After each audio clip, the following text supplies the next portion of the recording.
మనిషి లేకపోయినా తను చేసిన మంచి మాత్రం అలా చరిత్రలో నిలిచిపోతుంది అని చెప్పి రాజమాత పున్నమితో చెప్తూ ఉంటుంది. అలా మాట్లాడకండి నానమ్మ, నాకు భయంగా ఉంది, సమయం సందర్భం లేకుండా అలా మాట్లాడుతున్నారు అని చెప్పి పున్నమి అంటూ ఉంటే, భయమెందుకు పున్నమి, నా మనసులో ఉన్న మాటని నీకు చెప్పుకోవాలనిపించింది అంతే అని చెప్పి రాజమాత అంటూ ఉంటుంది. నానమ్మ, మీరేం బాధపడకండి, జరిగిన విషయాలన్నీ మర్చిపోయి ప్రశాంతంగా పడుకోండి, చేతులు కడుక్కోండి అని చెప్పి పున్నమి రాజమాత శివదేవ్ చేతులు కడిగి వెళ్తూ ఉంటే, పున్నమి నువ్వు వెళ్ళొద్దు, ఈరోజు సంతోషంగా నీ ఒడిలో పడుకోవాలని ఉంది అని చెప్పి రాజమాత చెప్తూ ఉంటుంది. అలా అని నన్ను అడగాల నానమ్మ, అది నా అదృష్టంగా భావిస్తాను, ఇప్పుడే ఈ ప్లేట్ని వంటగదిలో పెట్టేస్తాను అని చెప్పి పున్నమి అక్కడి నుంచి వెళ్ళిపోతుంది. జరిగిన అవమానానికి నానమ్మ చాలా బాధపడినట్టుంది, అందుకే ఇలా మాట రూపంలో చూపిస్తుంది అని చెప్పి పున్నమి మనసులో అనుకుంటూ ఉంటుంది. ఇక మరోవైపు నారాయణమ్మ ఉండే జైల్లో ఎస్ఐ అగ్నిదేవ్కు ఫోన్ చేసి మాట్లాడుతూ ఉంటారు. నారాయణమ్మ ఈ జైల్లోనే ఉంది అని చెప్పి ఎస్ఐ అంటూ ఉంటే, ఇప్పటికైనా అర్థమైందా, మినిస్టర్తో మాట్లాడి కావాలని నీకు పోస్టింగ్ అక్కడ ఎందుకు వేయించాను అని అగ్నిదేవ్ అంటూ ఉంటాడు. అర్థమైంది సార్ అని చెప్పి ఎస్ఐ అంటూ ఉంటే, ఆ నారాయణమ్మ బ్రతికుంటే కనుక ఎప్పటికైనా నాకు ప్రమాదమే, అందుకే ఆ నారాయణమ్మను ఆ జైల్లోనే చంపేయండి అని చెప్పి అగ్నిదేవ్ చెప్తూ ఉంటాడు. నారాయణమ్మ ఆ మాటలు వింటుంది. సార్ ఏం మాట్లాడుతున్నారు సార్, జైల్లో చంపడం అంటే ఎంత పెద్ద ప్రమాదమో తెలుసా, మా ఉద్యోగం పోతుంది అని చెప్పి ఎస్ఐ అంటూ ఉంటాడు. మిగిలిన విషయాలన్నీ కూడా నేను చూసుకుంటాను, నీకు ఎక్కడా కూడా నష్టం జరగకుండా డబ్బులు ముట్ట చెప్పుతాను, కానీ ఆ నారాయణమ్మ బ్రతకూడదు అని చెప్పి అగ్నిదేవ్ అంటూ ఉంటే, సరే సార్ మీరు చెప్పినట్లే చేస్తాను అని చెప్పి ఎస్ఐ అంటూ ఉంటాడు. ఇక అగ్నిదేవ్ ఫోన్ కట్ చేయగానే ఎస్ఐ హలో హలో అని చెప్పి పక్కకు వెళ్తాడు. ఈ లోపల నారాయణమ్మ మనసులో అనుకుంటూ ఉంటుంది, అంటే వీళ్ళు నన్ను చంపాలనుకుంటున్నారనమాట, నేను చచ్చిపోతే గనక రాజవంశానికి జాబిల్లి అసలైన వారసురాలని రాజమాత అనుకుంటూ ఉంటుంది, రాజమాతకు నిజం చెప్పాలి అని చెప్పి నారాయణమ్మ మనసులో అనుకుంటూ ఉంటుంది. అమ్మయ్య, నాకు ఇప్పుడు మనశ్శాంతిగా ఉంది అని చెప్పి అగ్నిదేవ్ మనసులో అనుకుంటూ ఉంటాడు. ఇక నారాయణమ్మ సడన్గా అబ్బా నొప్పి నొప్పి అని చెప్పి కడుపు పట్టుకుని గట్టి గట్టిగా అరుస్తూ ఉంటుంది. ఇంతలో జైల్లో ఉన్న ఒక కానిస్టేబుల్ ఇంకా లేడీస్ కానిస్టేబుల్ ఇద్దరు కలిసి నారాయణమ్మ సెల్ ఓపెన్ చేసి నారాయణమ్మను బయటికి తీసుకొస్తారు. నారాయణమ్మ ఆ పోలీసులు ఇద్దరిని పక్కకు నెట్టి సడన్గా పరిగెత్తుకుంటూ వెళ్ళిపోతూ ఉంటుంది. ఇక ఇంతలో ఎస్ఐ ఫోన్ మాట్లాడి లోపలికి రావడంతో, ఎస్ఐ గారు నారాయణమ్మ తప్పించుకుంది అని చెప్పి కానిస్టేబుల్స్ చెప్తూ ఉంటారు. నారాయణమ్మ తప్పించుకుందా, తప్పించుకోవడానికి ఇల్లేదు, ఎలాగైనా సరే ఆమెను పట్టుకోవాలి, పదండి వెళ్దాం అని చెప్పి ఎస్ఐ కానిస్టేబుల్ని తీసుకుని నారాయణమ్మను ఫాలో అవుతూ ఉంటాడు. నారాయణమ్మ ముందు పరిగెత్తూ ఉంటే వెనక జీబులో ఎస్ఐ నారాయణమ్మను ఫాలో అవుతూ ఉంటాడు. అలా కొంత దూరం పరిగెత్తిన తర్వాత సడన్గా నారాయణమ్మ కనిపించకుండా పోతుంది. కానిస్టేబుల్స్ మీరిద్దరూ చెరొక వైపు వెళ్ళి నారాయణమ్మను వెతకండి అని చెప్పి ఎస్ఐ అంటూ ఉంటే, వెంటనే అగ్నిదేవ్కు ఎస్ఐ ఫోన్ చేస్తాడు.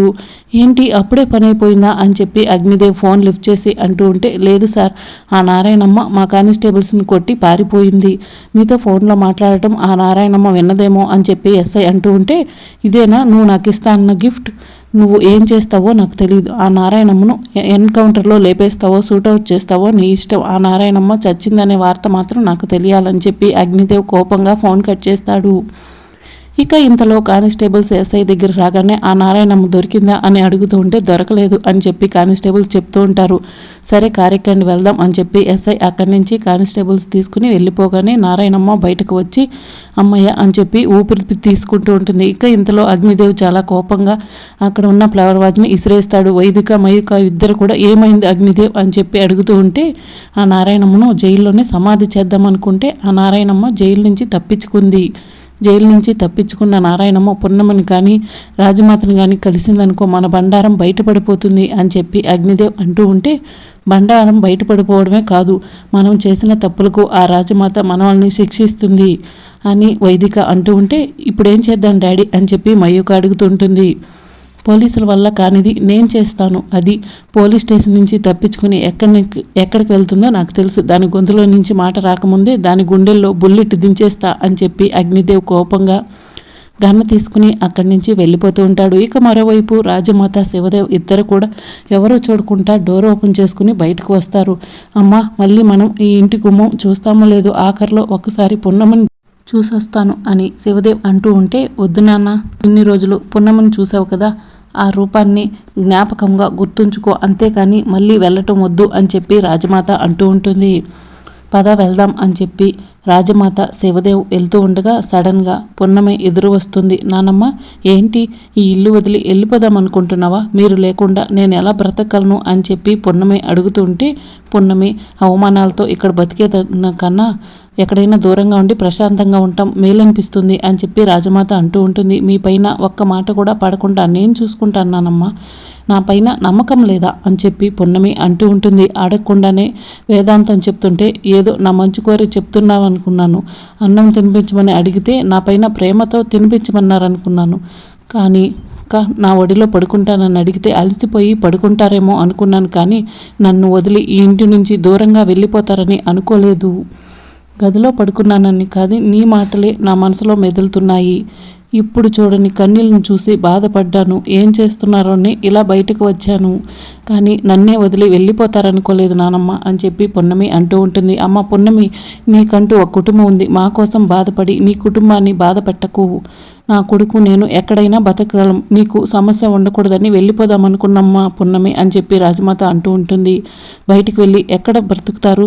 అంత బ్రతకగలనన్న నమ్మకం ఉంటే గనక మీరు నా పైన ఆ నమ్మకాన్ని ఎందుకు ఉంచలేకపోతున్నారు అని పున్నమి అంటూ ఉంటే, అమ్మ పున్నమి, మా అమ్మ ఏడవటం నేను ఎప్పుడు కూడా చూడలేదు. అలాంటి మా అమ్మ బాధపడుతుంటే ఇప్పుడు కూడా నేను చూడలేకపోతున్నాను. నేను మా అమ్మ ఎటైనా వెళ్ళి దూరంగా ప్రశాంతంగా ఉండాలనుకుంటున్నాం. మా అమ్మకి ఎటువంటి లోటు లేకుండా నేను చూసుకుంటాను అని చెప్పి శివదేవ్ చెప్తూ ఉంటాడు. అమ్మ అమ్మ అంటున్నారు, మీ అమ్మ నాకు నానమ్మ కాదు నాన్న అని చెప్పి పున్నమి అంటూ ఉంటుంది. రక్తం పంచుకుని పుట్టకపోయినా ఈ రోజు వరకు నన్ను చాలా ప్రేమగా చూసుకున్నారు. మీ మనిషిలా చూసుకున్నారు. అందుకే మీ దగ్గరకు ఏ కష్టమూ రాకుండా చూసుకునే బాధ్యత నాది అని చెప్పి పున్నమి అంటూ ఉంటుంది. అది కాదమ్మా పున్నమి అని చెప్పి రాజమాత అంటూ ఉంటే, ఇంకేం మాట్లాడకండి నానమ్మ. నా నుంచి దూరంగా వెళ్ళిపోవాలని కానీ, ఈ ఇల్లు వదిలి వెళ్ళిపోవాలని కానీ ఇంకొకసారి మీ మనసులో ఆలోచన వచ్చిందనుకో, నేను చచ్చినంత ఒట్టు అని చెప్పి పున్నమి శివదేవ్ చేతిని తలపై పెట్టుకుని ఒట్టు పెట్టించుకుంటుంది.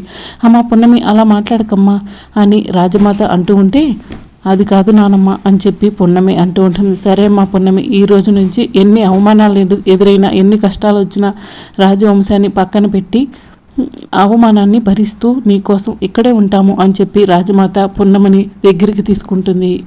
ఇంతలో డోర్ కొడుతున్న సౌండ్ వస్తుంటుంది. ఈ టైంలో ఎవరమ్మా డోర్ కొడుతుంది అని చెప్పి శివదేవ్ అడుగుతుంటే, మీరు ఇక్కడే ఉండండి నాన్న, నేను వెళ్ళి చూసొస్తాను అని చెప్పి పున్నమి వెళ్ళి డోర్ ఓపెన్ చేసేసరికి నారాయణమ్మ కంగారుగా లోపలికి వచ్చి డోర్ క్లోజ్ చేస్తుంది. ఏమైందమ్మా, ఈ టైంలో ఏంటి అని పున్నమి అడుగుతూ ఉంటే, అమ్మ పున్నమి, పోలీసు వాళ్ళు నన్ను పోలీస్ స్టేషన్లోనే చంపాలని చూస్తున్నారు.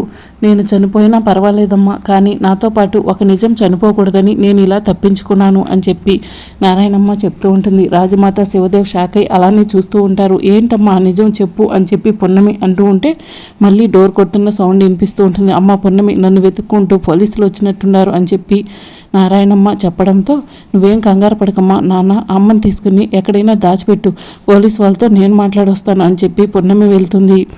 డోర్ ఓపెన్ చేయగానే ఎదురుగా పోలీసులు ఉంటారు. ఏంటి ఎస్ఐ గారు ఇలా వచ్చారని చెప్పి అడుగుతుంటారు. నారాయణమ్మ ఎక్కడ అని చెప్పి పోలీసులు అడుగుతూ ఉంటే, అదేంటి అలా అడుగుతున్నారు, మా అమ్మ నారాయణమ్మను అరెస్ట్ చేసింది మీరే కదా అని చెప్పి పున్నమి అంటూ ఉంటుంది. తెలివిగా మాట్లాడుతున్నావు అనుకుంటున్నావా? నారాయణమ్మ ఇటు రావడం నేను చూశాను. నేరస్తురాలని కాపాడడం కూడా పెద్ద నేరం తెలుసా అని చెప్పి ఎస్ఐ అంటూ ఉంటాడు. ఇక ఇంతలో పృథ్వీ లక్ష్మి వచ్చి నేరాలు ఘోరాల గురించి లాయర్ ఇంటికి వచ్చి మాట్లాడుతున్నారా అని చెప్పి పృథ్వీ అంటుంటాడు.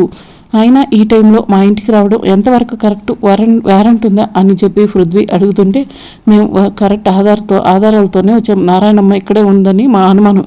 కానిస్టేబుల్స్ వెళ్ళి చెక్ చేయండి అని చెప్పి ఎస్ఐ అంటూ ఉంటే, ఆగండి, ఇది నా ప్రాపర్టీ, నా పర్మిషన్ లేకుండా చెక్ చేయడానికి వీల్లేదు అని చెప్పి పృథ్వీ అంటూ ఉంటే, నేరస్తుల్ని పట్టుకోవడానికి పోలీసులు ఎంత దూరమైనా వెళ్తారని చెప్పి ఎస్ఐ అంటూ ఉంటాడు. అయినా నారాయణమ్మ ఇక్కడికి ఎందుకు వస్తుంది అని చెప్పి లక్ష్మి అంటూ ఉంటుంది. ఏ పున్నమి, ఎప్పుడు కూడా ఈ ఇంటికి ఏదో ఒక సమస్య తెచ్చిపెడుతూనే ఉంటావా? నారాయణమ్మ నిజంగానే ఇక్కడికి వచ్చిందా అని చెప్పి లక్ష్మి అంటూ ఉంటే, ఏమో అత్తయ్య నాకు తెలియదు అని చెప్పి పున్నమి అంటూ ఉంటే, ఇక్కడ నారాయణమ్మ ఉందని తెలిసిందనుకో, నీకు సహాయం చేసిన వాళ్ళని కూడా వదిలిపెట్టను అని చెప్పి లక్ష్మి అంటూ ఉంటుంది. ఇంతలో శివదేవ్ నారాయణమ్మను దాచిపెడతాడు కదా, బాబుగారు నాకు ఈరోజు పెద్ద సహాయం చేశారు నారాయణమ్మ అంటూ ఉంటే, నేను కాదు సహాయం చేసింది, మనందరికీ సహాయం చేసింది పున్నమి, నువ్వేం చెప్పాలనుకున్నా పున్నమికే చెప్పు అని చెప్పి శివదేవ్ అంటూ ఉంటే, ఇంతలో రాజమాత నారాయణమ్మ దగ్గరికి వెళ్తుంది. అమ్మగారు, మీరు నన్ను కన్న కూతురులా కడుపును పెట్టుకుని చూసుకున్నారు, కానీ నేను మీకు తీరని అన్యాయం చేశాను. నాకు ఎంత పెద్ద శిక్ష వేసినా కూడా తక్కువే.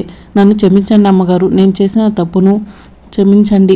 పెంచే అన్న మమకారంతో మీకు అబద్ధం చెప్పాను అని చెప్పి నారాయణమ్మ అంటూ ఉంటే, ఏం మాట్లాడుతున్నావు నారాయణమ్మ, మాకు దూరమైన మా వారసురాలను తీసుకొచ్చి మాకు అప్పచెప్పి నువ్వు మాకు చాలా హెల్ప్ చేశావు, అలాంటిది నేను మీకు ఏం సహాయం చేయలేకపోతున్నానని బాధపడుతుంటే నువ్వేదో తీరని లోటు చేశానని చెప్పి బాధపడుతున్నావు, ఏం జరిగింది అని చెప్పి రాజమాత అడుగుతూ ఉంటుంది. మంచి మనసు ఉన్న మీకు నేను చేసిన అన్యాయం తెలియట్లేదు, అక్కడి వరకు ఎందుకు, నన్ను తల్లిగా నమ్మిన పున్నమికి కూడా నేను తీరని లోటు చేశాను అని చెప్పి నారాయణమ్మ అంటూ ఉంటే, ఏం మాట్లాడుతున్నావు నారాయణమ్మ, పున్నమికి నువ్వు అన్యాయం చేయడం ఏంటి అని చెప్పి శివదేవ్ అంటూ ఉంటే, అవునయ్య గారు, ఇప్పుడు నేను నిజం చెప్పకపోతే ఇక జీవితంలో నిజం చెప్పలేనేమో అని చెప్పి నారాయణమ్మ చెప్తూ ఉంటుంది. నారాయణమ్మ, ఏం మాట్లాడుతున్నావు నువ్వు అని చెప్పి రాజమాత అంటూ ఉంటే, పెంచిన మమకారంతో మీకు ఎంతో అన్యాయం చేశాను, మీకు ఎన్నిసార్లు క్షమాపణ చెప్పినా తక్కువే, మీకు చేతులెత్తి నమస్కారం చేసి క్షమాపణ అడుగుతున్నాను అని చెప్పి నారాయణమ్మ చెప్తూ ఉంటుంది. ఇప్పుడు నా ముందు ఉన్న ఒకే ఒక పరిష్కారం, అది మీకు చెప్పడమే అని చెప్పి నారాయణమ్మ చెప్తూ ఉంటే, ఏంటి ఆ పరిష్కారం అని చెప్పి రాజమాత అంటూ ఉంటుంది. మీరు ఇన్ని రోజులుగా ఏ జాబిలి కోసమైతే కోటి ఆశలుగా ఎదురు చూస్తున్నారో ఆ జాబిలిని మీకు అప్పచెప్పడమే అని చెప్పి నారాయణమ్మ అంటూ ఉంటుంది. కానీ మీ ఇంట్లో ఉన్నది నిజమైన జాబిల్లి కాదు అని చెప్పి నారాయణమ్మ అంటూ ఉంటే, మా ఇంట్లో ఉంది జాబిల్లి కాదా అని చెప్పి రాజమాత అడుగుతూ ఉంటుంది. కాదు అని చెప్పి నారాయణమ్మ అంటూ ఉంటే రాజమాత శివదేవ్ షాక్ అవుతారు. మరి రాబోయే ఎపిసోడ్లో ఏం జరుగుతుందో తెలుసుకోవాలంటే ఛానల్ సబ్స్క్రైబ్ చేసుకోండి.